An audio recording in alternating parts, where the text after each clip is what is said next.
For the best in eyewear, call Dr. Leeks Optometry. I sent out a directive for them to get with their staff or their site school safety teams, review their site plans for school safety and threats of violence, go through and make any changes or have a discussion about it, any changes that they would make to that. Then the following directive to that was to get with all site personnel and communicate that plan by the end of the week, this Friday, close of business day. What typically does a site safety plan consist of? It talks about all the things that you do in response to violence or crisis, shooters, any of that kind of thing that goes on at a school, and what they would do in their lockouts or lockdowns. So, you know, it just to go back and review it and refresh it in light of all the things that have happened across the country in the last few weeks, and make sure that we're on top of that for the safety of our students and for our staff. You talked about in your press release parents finding out what their kids are actually doing on social media, in person, what's inside their backpacks, getting a little bit more conversation going with your children. Well, very forwardly, I will say get in your child's life. That starts by getting in their backpack and knowing what's in their backpack, getting into the texting, social media things that they're involved with.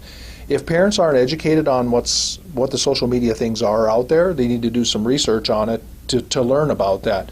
I'm trying to put together some information to send to parents to say, here's the social media sites that are out there, here's more to learn about them. They also, in the conversations that their students are having, their children are having, with other children, with other adults, they need to hear what they're talking about.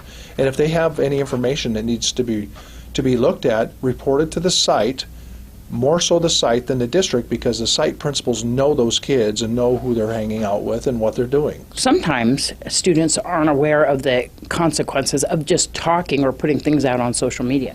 Absolutely, and when the things go out on social media, unfortunately that could snowball into other things. Social media can be very helpful, but it can be very harmful also, where it gets a big raise out of what's going on. So what should a person do if they hear about a rumor or if they see a direct threat? How should they go to Safe Voice? Should they contact the Nye County Sheriff's Office? What should they do? Yes.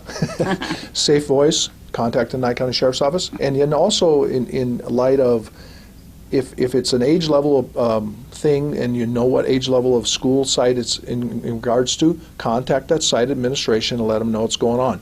They can start here, but we'll push them to the site. And I'd rather have the reporting person give that information to the site than have it go through a process of people at our site and not be totally the right information coming out of here. I'd like it to be direct to that site administration so that they can deal with, again, they know the students, they know, who they're dealing with, and we started that process.